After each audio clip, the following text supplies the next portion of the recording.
I was taking a lot of drugs myself, basically, and I was trying to understand why, and I was looking back on that period of my life and trying to make sense of it. But I was also looking at the kind of economy of the country I was living in changing, and it has been changing ever since, and it's been transitioning into a world without work, because what we have now is, you know, we're moving from capitalism into the next phase of production, basically, and it's not socialism as kind of Marx conceived.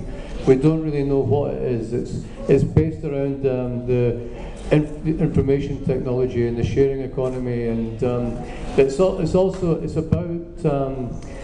it's about abundance rather than about scarcity, and neither politicians of the left and right haven't grasped this yet. So we're forced to play this kind of game during this transition, where we can tell people that they should go to college and work hard and get careers, but there is going to be no work for them. There is no work for them at present.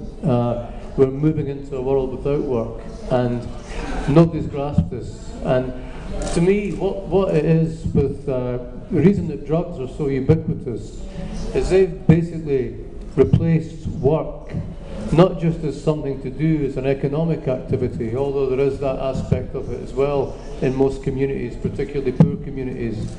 They are the economy now. But they've also replaced work as the theatre of compelling drama that everybody needs in their life. Everybody, particularly in their youth, they need to have compelling drama. So that's why people kind of deal drugs and join gangs, as much as kind of trying to make money, and as much as by default because there's nothing else. So really, I was writing about, and what I'm still writing about really, is the ubiquity of this reality. This is the reality for not quite the majority of people, but almost the majority of people, and it will be within the next 20 years. It will be the reality for the majority of people, is work continues to collapse and implode.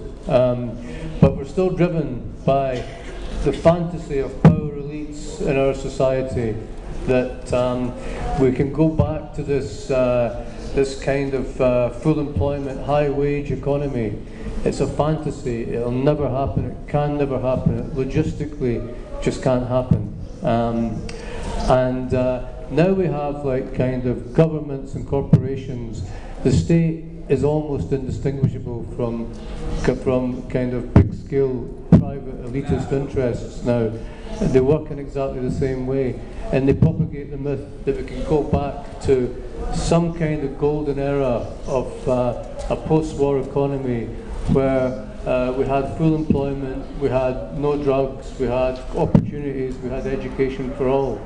I think what's going to happen is that, I mean, now with social media, people are educating themselves. They're not really, you don't really need to go to universities. They're just another scam. You know, they're training people, they're taking people's money, they're pushing them into debt to do courses that aren't going to get them jobs, that aren't going to give them anything but more debt. So we're forced into this kind of, we're forced into this lie, and it's becoming less and less the reality for most people.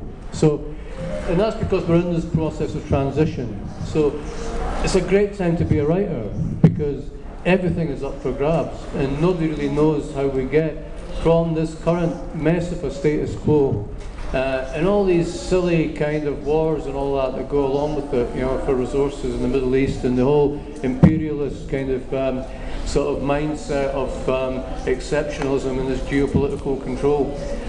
Nobody knows how to get to that into a kind of a modern kind of anarchist kind of sharing economy, which is probably the way that we have to evolve, unless, you know, if we're going to survive as a species. So the drugs are very much to the forefront of that transitionary period, and it's just a great time, an interesting time to be a writer.